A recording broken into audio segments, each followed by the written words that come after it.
స్నేహితులకు సన్నిహితులకు నమస్కారం.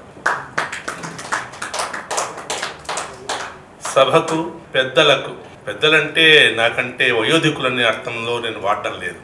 విద్యలో, విద్వత్తులో, ప్రాపంచిక పరిజ్ఞానంలో పరిపక్వత పొందిన ఎంతోమంది, కొంతమంది వేదిక మీద, కొంతమంది నా ముందర ఉన్నారు. వారందరితో పోలిస్తే నేను చిన్నవాడిని. అందువల్ల వాళ్ళందరూ నాకంటే పెద్దవాళ్ళే.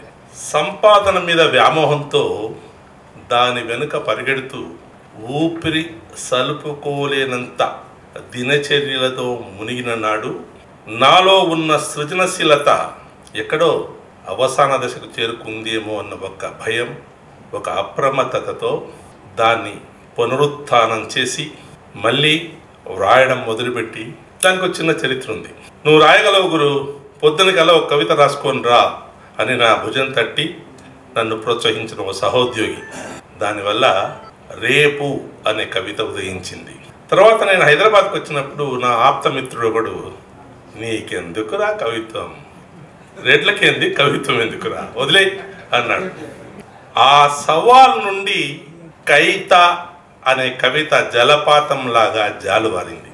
ఇలాంటి సవాళ్ళు, ఇలాంటి ప్రోత్సాహాలు నన్ను ఉత్సాహపరిచి ఎక్కడో లేని ఉద్రేకం, ఉద్వేగం, ఉద్వేలం నన్ను కుదిపి నాలో ఆవేశం ఉబికి పదాలుగా కులికి అక్షరగ్రస్తమైన అవకాశం, ఈ అదృష్టం. నిజానికి ఇవాళ ఇచ్చట ముదిమి ముచ్చట. ఇప్పుడైనా రాయకపోతే ఇంకెప్పుడు రాయగలను అనే నాకే ఒక సంశయం. అందువల్ల ఇప్పటికైనా నా స్పందనను అక్షర రూపంలో తేవాలనే ఒక ఉత్సాహం. ఈ కవితాయానంలో ఎనలేని చేయూతనిచ్చిన కవిమిత్రుడు సంగవేణి. ఆయన కాక ఎన్నోసార్లు చేయూతనిచ్చిన ఎన్నో చిన్ని చేతులు, సాయపడిన చేతలు నన్ను మునుముందుకు నడిపించాయి, నాతో కవిత్వాన్ని వ్రాయించాయి. మా సొంత ఊరు పృథ్వూరు దగ్గర ఉప్పలపాడు, దాని గురించి రాసిందే సొంత ఊరు కవిత. కవితలు రాయడం ఒకటి సరే, దీనికి ఆవిష్కరణ అవసరమా అన్న ఒక ప్రశ్న కూడా ఉదయించింది. సరే, ఎలాగూ రాశాం, ఓ 10 మందికి పరిచయం చేసేందుకు ప్రయత్నం చేద్దాం అన్న ఓ ఉత్సాహంతో ఈ చిన్ని సభ ఏర్పాటు చేసుకోవడం జరిగింది. ఇవన్నీ ఓకే. పెద్దలేదో పలు రకాలుగా నన్ను ప్రశంసించిన ఈ పుస్తకానికి శీర్షిక ఏం పెట్టాలి అన్న ఒక విషయం చర్చకు వచ్చినప్పుడు, ప్రపంచంలో చుట్టూ ప్రవహిస్తున్న విషయం, ఎక్కడ చూసినా మోసం, ఏంటిది అనుకున్నప్పుడు సోదరుడు అశోక్ చెప్పాడు, ప్రపంచం అంటే ఒక అర్థమే మోసం, నువ్వు కావాలంటే నిఘంటు ఎత్తుకొని చూడు అన్నాడు. నిజమే, ప్రపంచం అంటే ఒక అర్థం మోసపుచ్చడం. అప్పుడే నాకు అనిపించింది ఈ కవితా సంపుటికి శీర్షిక, అందులో ఉన్న ఒక గేయం జుడుగుడు అంటే మోసం. సో జుడుగుడు చేసే ప్రపంచంతో చెడుగుడాడేందుకు ఈ జుడుగుడు కవితా సంపుటి. అరసికేసు కవిత్వ నివేదనం అన్నది ఒక ఆర్యోక్తి. కానీ అంతకంటే ముఖ్యమైన ఇంకొక శ్లోకం ఉంది, పెద్దలు చెప్పింది. నా కవిత్వం అధర్మాయ, నా కవిత్వం అధర్మాయ, నా వ్యాధాయ దండయనవా, కుకవిత్వం పునః సాక్షిన్మృతి రాహున్ మనీషినః. నాయనా, నువ్వేం కవిత్వం రాయాలని ఎక్కడా లేదు. నువ్వు రాయకపోతే అదేం తప్పు కాదు. నిన్నెవరు కొట్టరు, తిట్టరు, నిన్నెవరు దండించరు, నీకేమీ వ్యాధి జబ్బు చేయదు, ఏం పర్వాలేదు, నువ్వు రాకుండా పర్వాలే. కానీ నువ్వు చెడు కవిత్వం రాసావనుకో, దానివల్ల చదివే పాఠకులందరికీ ఖచ్చితంగా చావు వస్తుంది. సో నువ్వు రాసి వాళ్ళని చంపొద్దు అని ఎప్పుడో కొన్ని శతాబ్దాల కిందటే పెద్దలు చెప్పారు. అందువల్ల మన పెద్దలందరూ కాస్తో కూస్తో ప్రశంసించిన దయచేసి వాటినే నమ్మొద్దండి. జుడుగుడు పుస్తకాన్ని కొని అంటే కొనుక్కొని, తీసుకొని, కొంగొని, ఎటో కొని మీరు ధైర్యం ఉంటే చదవండి. చదివిన తర్వాత ఇంకా ప్రాణాలు ఉంటే అరచేతిలో ప్రాణాలు ఉంచుకొని, నేను ఇక ముందట కవిత్వం రాయాలా వద్దా దయచేసి నాకు చెప్పండి. మీ సలహా కోసం ఎదురు చూస్తుంటాను.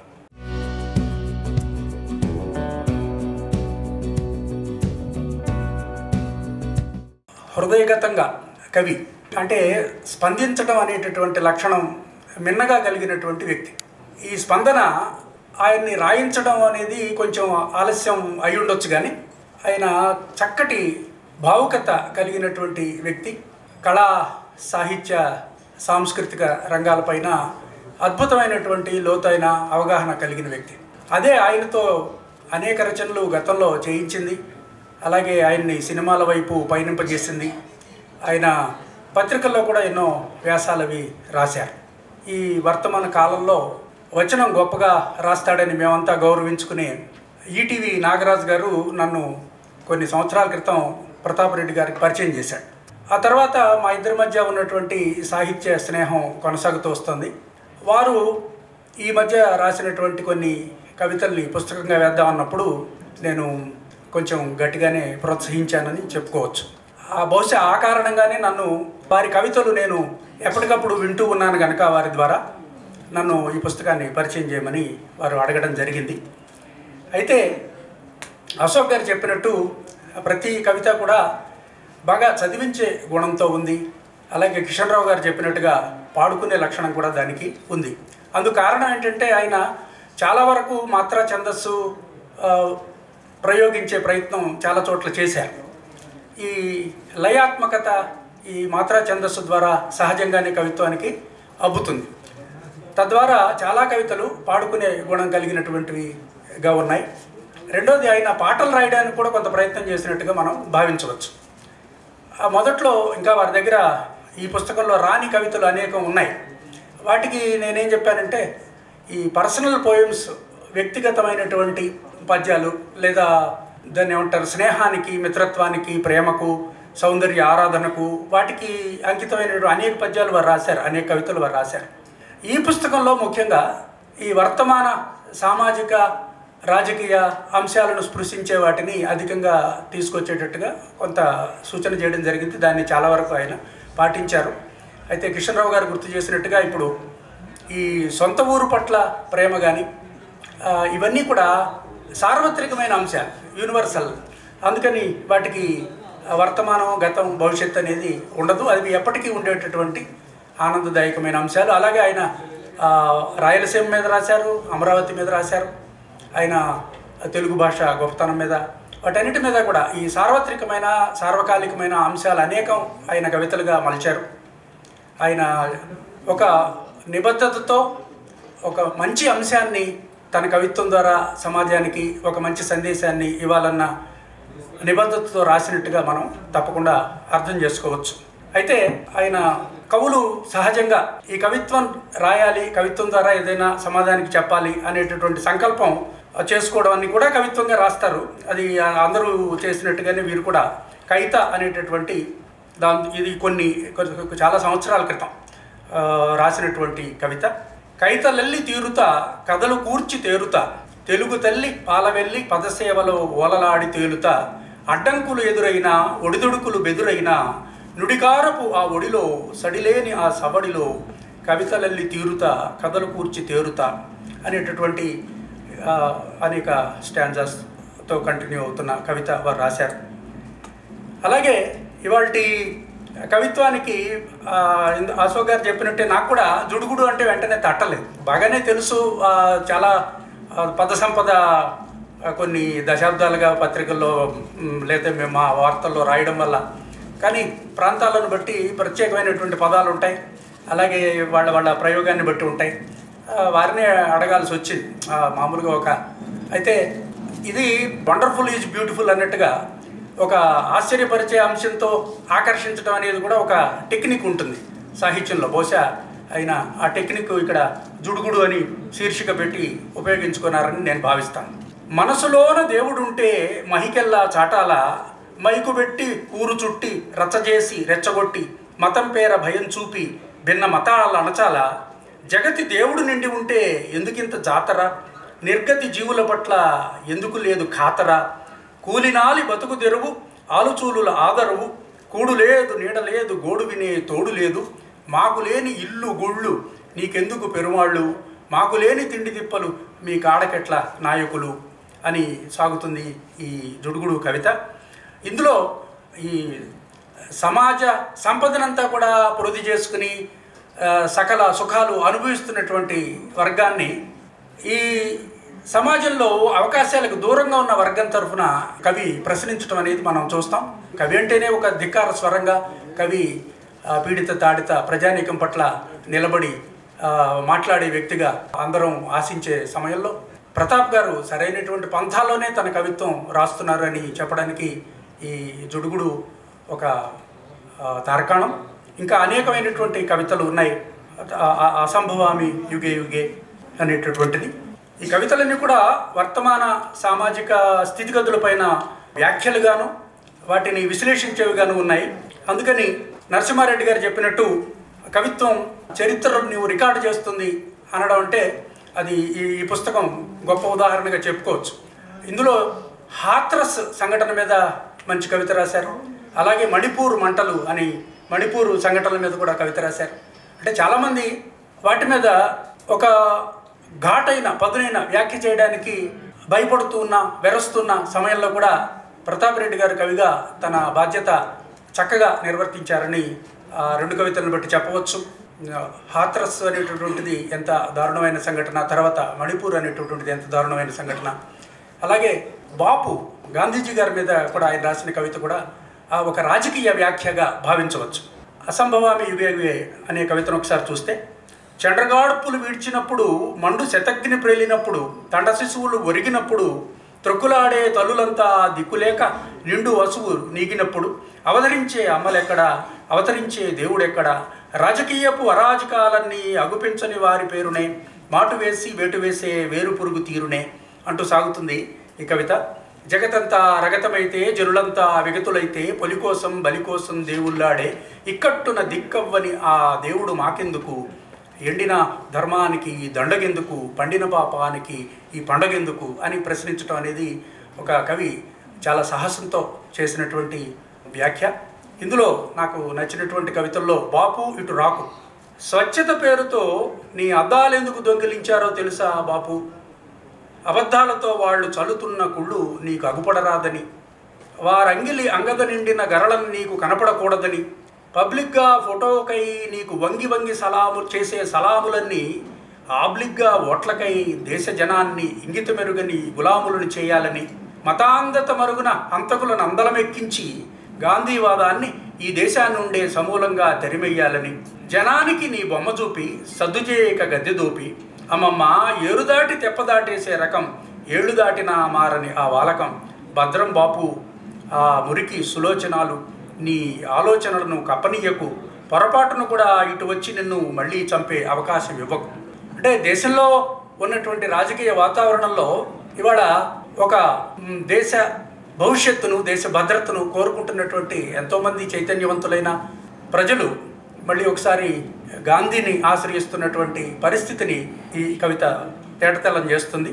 అలాగే వీరు బాగా కవిత్వాన్ని శ్రద్ధగా ఇటీవల చదువుతున్నారని ఈ పుస్తకం తెలియజేస్తుంది. అంటే ఒక కవితలో శ్రీశ్రీ తడుక్కున మెరుస్తాడు, మరో కవితలో మల్లారెడ్డి గారు దర్శనమిస్తారు, ఇంకో కవితలో పుట్టపర్తి నారాయణాచార్యులు గారు వినిపిస్తారు. అంటే వారు శివతాండవం గానం చేసి మా అందరికీ పంచారు కూడాను అద్భుతంగా. ప్రతాప్ రెడ్డి గారి గొంతు ఎలా ఉంటుంది, చాలా గంభీరంగా ఉంటుంది. ఒక ఎస్వి రంగారావు లాంటి గాత్రం గొంతు ఆయనకి, అద్భుతంగా తెలుగుని చక్కగా పలికే చదివే ఒక గొప్ప నైపుణ్యం కూడా వారికి ఉంది. అందుకని ఒకసారి పదములే పదములై పదములే పదములై పదములే నదములై పరిపగిది నర్తించి హరిహరుని కీర్తించి పాటపాడెను ప్రమద ఆడిపాడెను రాధ. అంటే ఒక నారాయణాచార్యులు గారి మీద వారికి ఉన్న అభిమానం అలా ఉండిపోతుంది కవిలో. అది తప్పకుండా తడుక్కున వారు రాసేటప్పుడు, పలికేటప్పుడు, చదివేటప్పుడు. అందుకని ఇక్కడ పుట్టపర్తి, మరో కవితలో శ్రీశ్రీ. ఇదంతా ఏంటంటే కవి తన సొంత గొంతు వచ్చే వరకు చేసేటటువంటి ఈ కవిత యాత్రలో, ప్రయత్నంలో తనను బాగా ఆశ్చర్యపరిచిన, తనపై గొప్ప ప్రభావం చూపించిన కవులు వారి దగ్గర తను నేర్చుకున్నటువంటి కవిత్వం, రచన విధానం అవన్నీ కూడా వారి కవితల్లో ప్రతిఫలిస్తాయి. ప్రతాప్ రెడ్డి గారు ఇంకా గొప్పగా కవిత్వం భవిష్యత్తులో రాయగలరన్న ఆశ నాకు ఉంది. ఇంకా సమగ్రమైన, ఇంకా సుందరమైన మరో పుస్తకాన్ని త్వరలోనే వారి నుంచి ఆశించవచ్చు.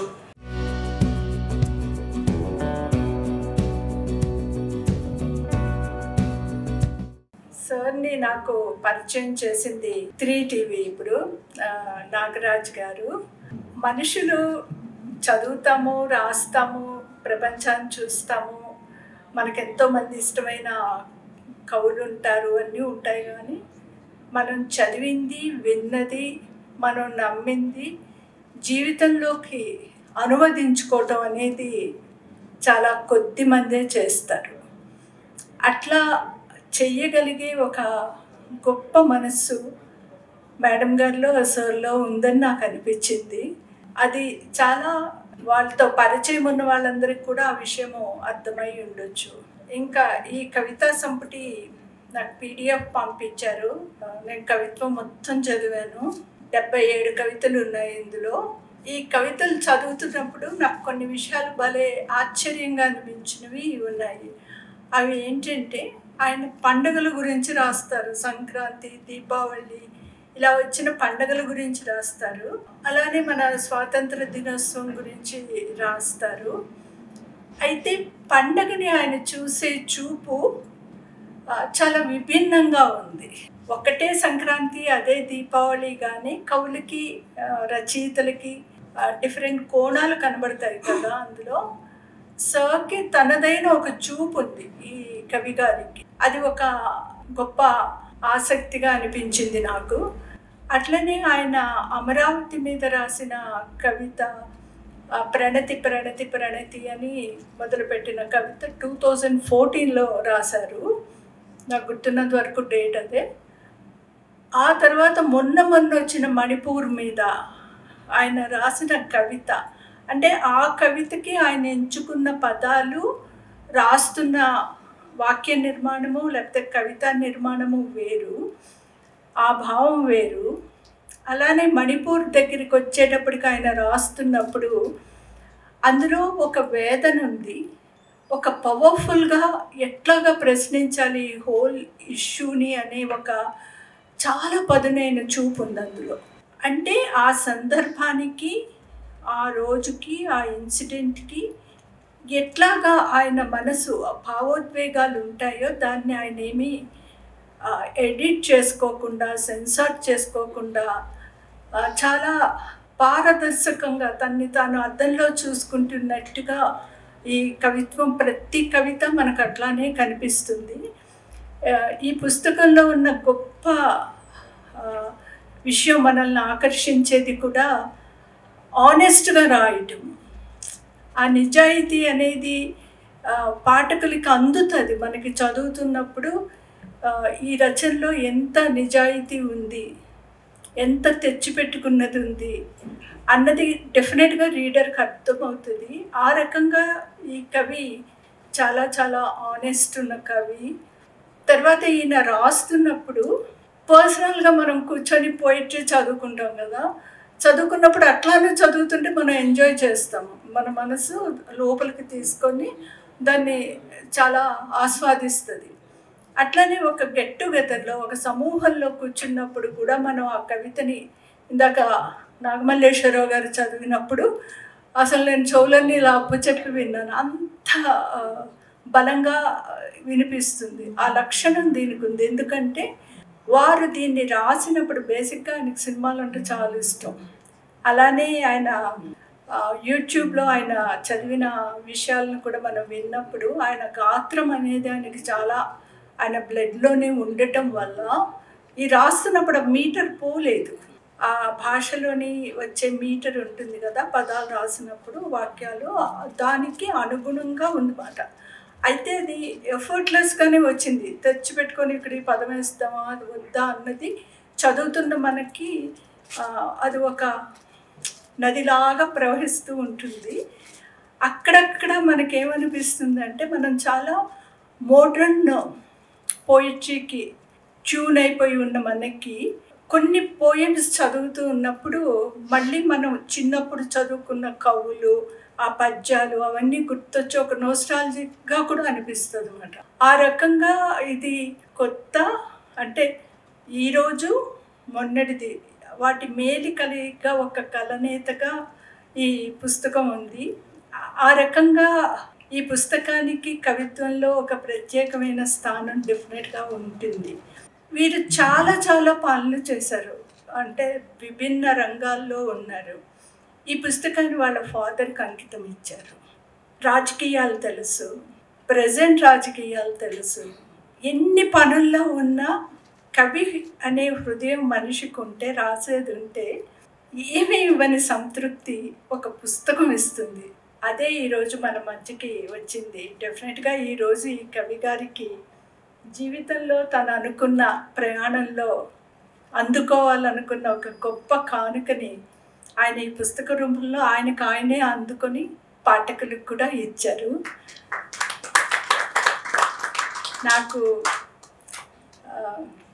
కిషన్ రావు గారిని వినటం అంటే చాలా ఇష్టం. ఎందుకు అంటే తెలుగు యూనివర్సిటీలో అవార్డ్స్, కీర్తి పురస్కారాలు అట్లా ఇస్తున్నప్పుడు జనరల్గా చాలామంది ఆ కవులు వస్తారు, రచయితలు వస్తారు, వాళ్ళకి ఇస్తారు కదా. సార్ అట్లా కాదు, వాళ్ళని పూర్తిగా చదువుతారు అన్నమాట.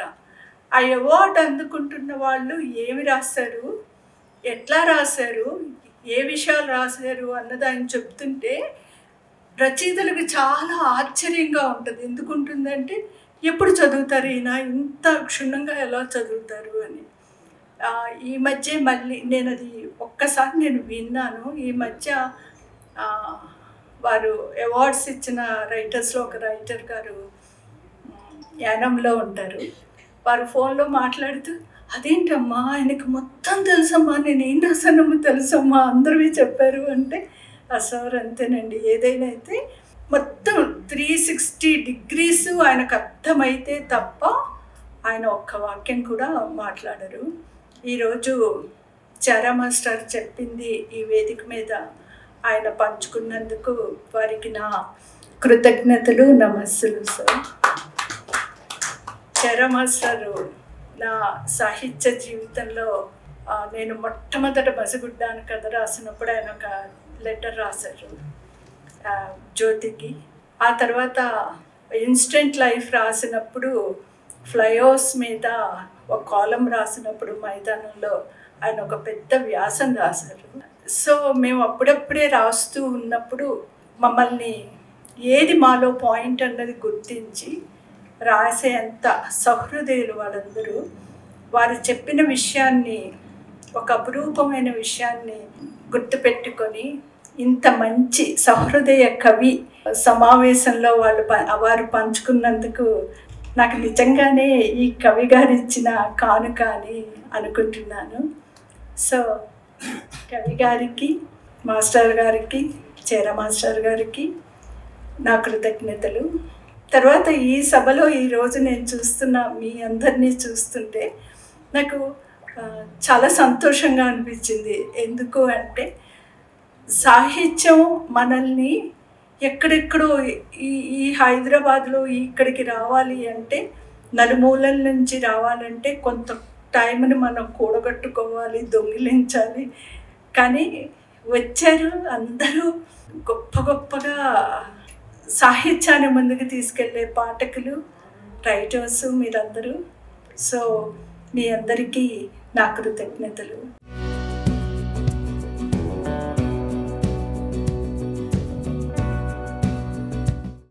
ఒక ప్రవాస కవిగా ఈరోజు నాకు ఒక అద్భుతమైన రోజు. కొన్ని వందల సభల్లో ప్రసంగించి ఉండొచ్చు. ఒక 18 పుస్తకాలు నేను రాయడం జరిగింది. మహారాష్ట్రలో, ముంబైలో కొన్ని వందల కవి సమ్మేళనాలు, కొన్ని పదుల సంఖ్యలో పుస్తకాలకు ముందు మాటలు, ఎన్నో వేదికలను పంచుకోవడం జరిగింది. కానీ ఆ రోజు ఏ రోజు నాకు అనుభూతి చెందిన ఒక అద్భుతమైన తన్మయత్వం ఈ రోజు నాకు జరిగింది. ఎందుకంటే పుస్తకాలు నేను అంకితం ఇచ్చాను, పుస్తకాలు అంకితం తీసుకున్నాను కూడా. కానీ ఒక అద్భుతమైన రచయిత రాసిన ఒక గ్రంథాన్ని, తొలి ప్రతిని నేను ప్రముఖుల చేతుల మీద అందుకోవడం అనేది నిజంగా ఒక గగురుపాటుకు నన్ను గురి చేసింది. Thank you Pratap Reddy sir, ఇంత అదృష్టాన్ని మీరు నాకు కలిగించినందుకు. వేదిక మీద కూర్చున్న వారిలో గౌరవనీయులు కట్ట నరసింహారెడ్డి గారి గురించి నాకు కొంచెం తెలుసు సార్. హృదయపూర్వక నమస్కారాలు. తంగెడ కిషన్రావు గారి గురించి కుప్పిలి పద్మ గారు మాట్లాడుతూ వారు ఏది మాట్లాడినా ముందు 360 డిగ్రీల ఆ రకంగా మొత్తం పరిశీలించి అప్పుడు మాట్లాడతారు అని. నిజంగా కిషన్రావు గారి నోటి నుండి ఒక మాట వచ్చిందంటే అది అక్షర సత్యమని మనం భావించాల్సి ఉంటుంది. నేను ఎందుకు చెప్తున్నా అంటే నా అనుభవం కొద్ది చెప్తున్నాను. వారి హయాంలో తెలుగు యూనివర్సిటీ వారు తెలుగువారు మొత్తం దేశమంతా ఎక్కడెక్కడున్నారో విదేశీయులకు కూడా వాళ్ళని గుర్తించి వివిధ ప్రక్రియల్లో సాహితీ సృజన చేసిన వారిని, వివిధ రంగాల్లో కళాపోషణ చేసిన వారిని, ఎంత దూరం ఉన్న వారిని గుర్తించి వారిని ఆహ్వానించి వారిని సన్మానించి వారికి పురస్కారం అందించిన ఘనత వారి హయాంలో జరిగినట్టుగా తెలుగు యూనివర్సిటీ చరిత్రలో ఎప్పుడు జరిగిందని నేను మాత్రం అనుకోలేదు.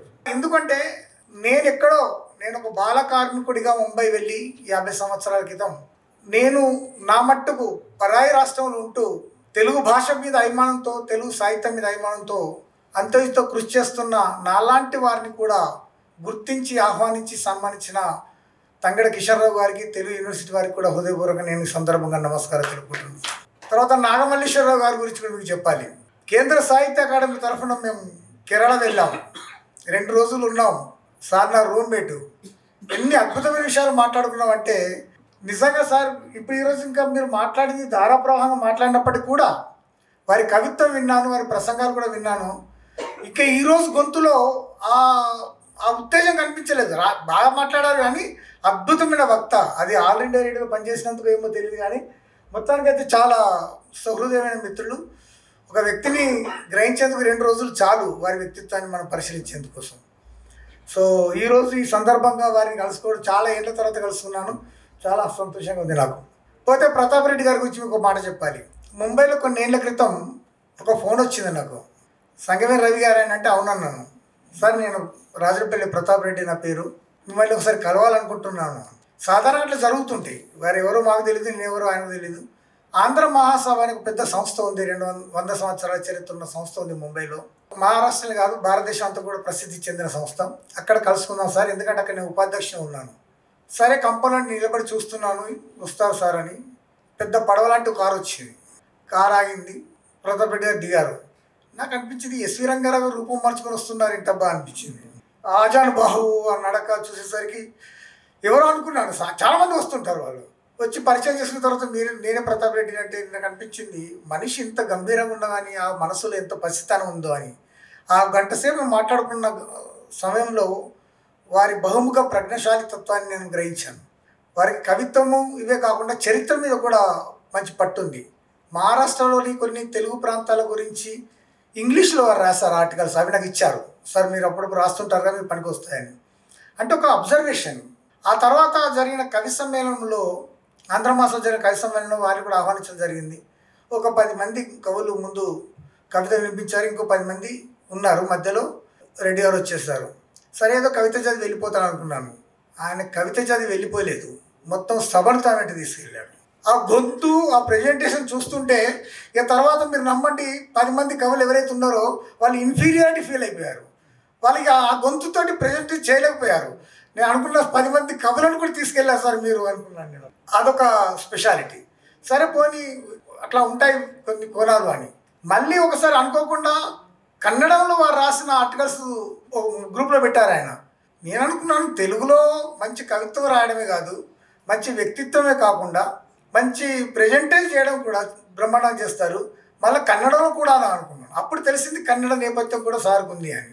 అదొక పెద్ద అదనపు ఆకర్షణ. సరే అంతవరకు ఓకే అనుకుందాం. మళ్ళీ కొంతకాలానికి యూట్యూబ్లో ప్రత్యక్షమయ్యారు వాళ్ళు. యూట్యూబ్లో కూడా ఎట్లా ప్రత్యక్షమయ్యారంటే ఎవ్వరికి తెలియని విషయాలను క్రోడీకరించి సినిమా రంగానికి సంబంధించిన కొత్త కొత్త రహస్యాలు, కొత్త కొత్త ఆవిష్కరణలు వాటి గురించి అద్భుతంగా మళ్ళీ వాళ్ళ ప్రెజెంటేషన్ ఎట్లుంటుందో మీరు చూసి ఉండొచ్చు. చూడకుండా ఒకసారి చూడండి. మరి మీరు అభిమాని కాకపోతే నన్ను అడగండి. అంత అద్భుతమైన హాయిగా కూర్చొని ఒక్కొక్క పదాన్ని ఒక్కొక్క అక్షరాన్ని ఒత్తి పలుకుతూ మన కళ్ళ ముందు సీమ చూపెట్టినట్టుగా వారు ఆ ప్రజెంట్ చేస్తుంటారు. అన్ని విచిత్రమైన అంశాలే, అంత అద్భుతమైన ప్రెజెంటేటర్ కూడా. సరే అంతవరకు కూడా ఓకే అనుకుందాం. మళ్ళీ చూస్తుంటే అటు కన్నడ, అటు మహారాష్ట్ర, ఈ హైదరాబాదులో ఈ సన్నివేశం కిషన్రావు సార్ని ఎట్లా పట్టుకున్నారని, కట్ట నరసింహారెడ్డి సార్ని ఎట్లా పట్టుకున్నారని ఇప్పుడు వారే అన్నారు. కుప్పిలి పద్మ గారిని ఏంటి సార్ అసలు మీ దగ్గర ఉన్న మాయాల మంత్రాలు ఇప్పుడు అన్నారు కదా, సారే అన్నారు కదా. నిజంగా మీరు మాతృకులే, అద్భుతం. ఎందుకంటే సార్ కవిత్వం గురించి మల్లేశ్వర గారు చెప్పారు, వ్యక్తిత్వం గురించి మాట్లాడుకోవాలి. కవిత్వం గొప్పకున్నంత మాత్రాన నేను రెండు కోరుకుంటాను ఒక వ్యక్తిలో. మీరు కవిత్వం బాగా రాస్తే మీ వ్యక్తిత్వం కూడా బాగుంటే ఇంకా పసిడికి సువాసన అద్దినట్టు ఉంటుంది. మీ కవిత్వం బాగుండి వ్యక్తిత్వం బాగాలేకపోతే కవిత్వాన్ని అభిమానిస్తామే కానీ వ్యక్తిగా మనం దూరం వెళ్ళిపోతాం. సో అది కరెక్ట్ కాదు. కానీ ప్రతాప్ రెడ్డి గారిలో మా మహారాష్ట్ర తెలుగు రైటర్స్ అసోసియేషన్లో వారి సభ్యులు కూడా ఒక అద్భుతమైన వ్యక్తిత్వం ఉంది. ఒక సరళీకరణ అంటాం కదా, మన మనుషులతో మాట్లాడుతున్నప్పుడు కేవలం మాటలతో మాట్లాడరు, వాళ్ళు హృదయంతో మాట్లాడతారు. అవి మేము అనుభవించాము. మా ముంబైకర్గా మేము గర్వపడతాం ప్రతాప్ రెడ్డి గారు అంటే. ఇటువంటి వ్యక్తి ఈ జుడుగుడు నాకు కూడా మొదట్లో అస్సలు అర్థం కాదు. ఇక్కడికి వచ్చిన తర్వాత తెలిసింది. అది మన రెడ్డి సార్ అశోక్ రెడ్డి గారు మాట్లాడినప్పుడు తెలిసింది ఈ జుడుగుడు అంటే ఏంటి అని. నేను అడుగుదాం అనుకున్నాను, మొహమాటం వచ్చి వచ్చింది. ఈ మాత్రం తెలుగు రాదా, 18 పుస్తకాలు రాసిన తెలుగు రాదా అని ఇక్కడ అనుకుంటానేమోనని నేను అడగడం మానేశాను. సో ఈ జుడుగుడు ఈ టైటిల్ చాలా అద్భుతంగా ఉంది. ఈ టైటిల్ ఖచ్చితంగా పాఠకుడిని పుస్తకం చూడగానే ఏదో బాగుంది టైటిల్ అని తీసుకుంటారు. 2 రకాల పుస్తకాలు చదవాలంటే, ఒకటి ముందు పుస్తకం చేతిలో తీసుకోవాలి, అంటే టైటిల్ బాగుండాలి. పుస్తకం ఓపెన్ చేసిన తర్వాత దాని డిజైన్ బాగుండాలి, ఓహో బాగుంది అనుకుంటారు. ఒక మొదటి పేజీ చదివిన తర్వాత 4 పదాలు బాగుండాలి, ఆ తర్వాత పుస్తకం బాగుంటుంది ఆటోమేటిక్గా. అందుకోసం పద్మగారు అన్నట్టుగా ఫస్ట్ పోయమే వారిది మంచి అద్భుతమైన ప్రాణతి ప్రాణతి ప్రాణతి అమరావతి, తరతరాల తెలుగు కీర్తి అమరావతి అని, అంటే ఆ పద సొంపు, అది ఇంపు ఈ పటకుని చదివిస్తుంది. ముందు చేతిలో తీసుకుంటాడు టైటిల్ బాగుందని, ఆ తర్వాత ఓపెన్ చేస్తాడు పుస్తకం డిజైన్ బాగుందని, ఆ తర్వాత 4 లైన్లు చదువుతాడు పదాలు బాగున్నాయని. అప్పుడు ఆ పాఠకుడు ఆ పుస్తకాన్ని వదిలిపెట్టాడు, కంప్లీట్గా చదివేస్తాడు. సో ఈ పుస్తకం పాఠకుల ఆదరణకు, సమీక్షకుల మెప్పులకు కూడా పొందాలని నేను మనసారి కోరుకుంటున్నాను. సార్ మంచి చక్కని వ్యాఖ్యానం చేశారు, మంచిగా హాయిగా అందరినీ ఆహ్వానించారు. సార్ మీకు కూడా హృదయపూర్వక ధన్యవాదాలు సార్. సో ఈనాటి కార్యక్రమానికి నన్ను ముంబై నుంచి ఆహ్వానించి ఈ అవకాశం నాకు ఇచ్చి తొలి ప్రతిని నాకు అందజేసిన ప్రతాప్ రెడ్డికి హృదయపూర్వక ధన్యవాదాలు తెలుపుకుంటూ మీ అందరికీ నమస్కరించి సెలవు తీసుకుంటున్నాను.